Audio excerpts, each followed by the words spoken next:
3,800 meters down, in water so cold and so dark it has no name for either, the Titanic sits at a precise set of coordinates that every oceanographer on Earth can pull up in seconds. The location is known. The depth is known. The wreck has been mapped to the centimeter by sonar. And it will never come up, not because we can't find it, but because something far more permanent than distance is holding it down. The bow railing is already gone. That is where the spine lands its next blow, not in the abstract, but in the documented, photographed, time-stamped reality of what researchers found when they went back. In the summer of 2024, a team descended to 3,800 meters and spent 20 days documenting the wreck with more than 2 million high-resolution images, the most thorough visual record ever assembled of the site. What they found was that a roughly 15-foot section of the iconic bow railing had collapsed and fallen to the ocean floor. That railing had been standing on the previous expedition. On the company's visit in 2010, it was still intact, and a full exterior scan completed in 2022 had also observed it standing. Somewhere in the window between that scan and the 2024 dive, it simply gave way. No storm, no disturbance. The ocean floor is perfectly calm. The structure just ran out of time. And that is the mechanism the wreck is running on now. Not catastrophe, but arithmetic. Scientists have identified Halomonas titanicae, a bacteria that creates icicle-like shapes known as rusticles, which are steadily consuming the ship's iron structure. These are not decorative formations. Although rusticles resemble rusty icicles, they function more like soft, porous coral reefs, alive, delicate, and ever-changing.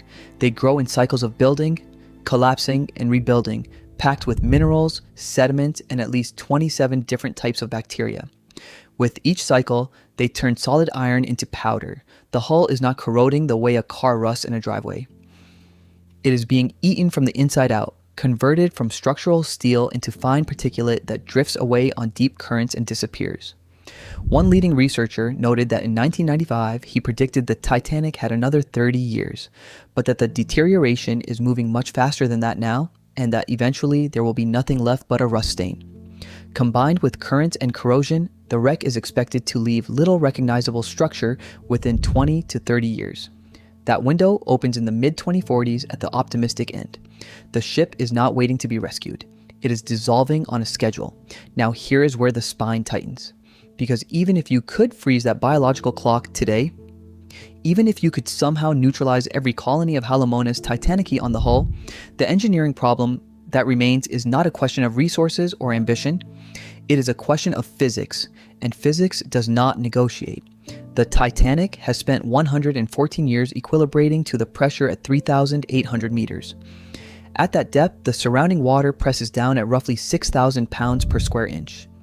Nearly 400 times the pressure at the surface. Every cavity in the hull, every sealed compartment, every seam in the steel has adjusted to that environment. The metal itself has, in a sense, made peace with the abyss. The moment you begin lifting that structure, you begin reversing that equilibration. As the wreck ascends and pressure drops, the physics of that transition become destructive.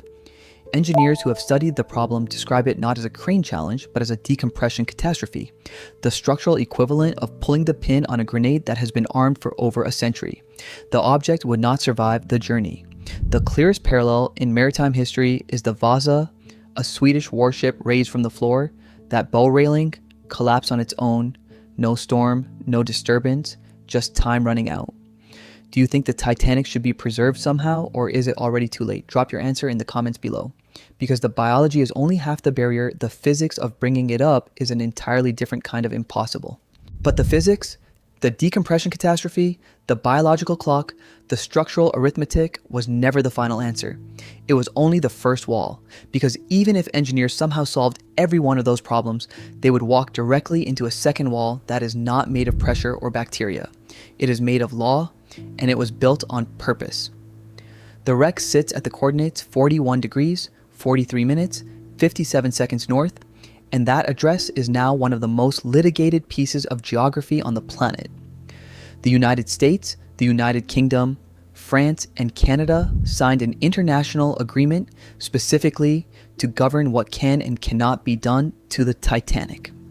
Congress enacted implementing legislation in 2017 that prohibits, in explicit statutory language, any research, exploration, salvage, or other activity that would physically alter or disturb the wreck or wreck site without authorization from the Secretary of Commerce. Not disturb carelessly, not disturb recklessly, disturb at all. The bar is that low, and it was set there deliberately. The company at the center of this legal architecture is RMS Titanic Inc., the court-recognized steward of the wreck's artifacts since 1994, the only entity on Earth with the legal right to recover objects from the debris field. And even that company cannot sell what it has already raised. No AA has argued in federal court that the roughly 5,000 artifacts recovered since 1987 must be kept together as a single, intact collection, available to the public, not scattered to private buyers.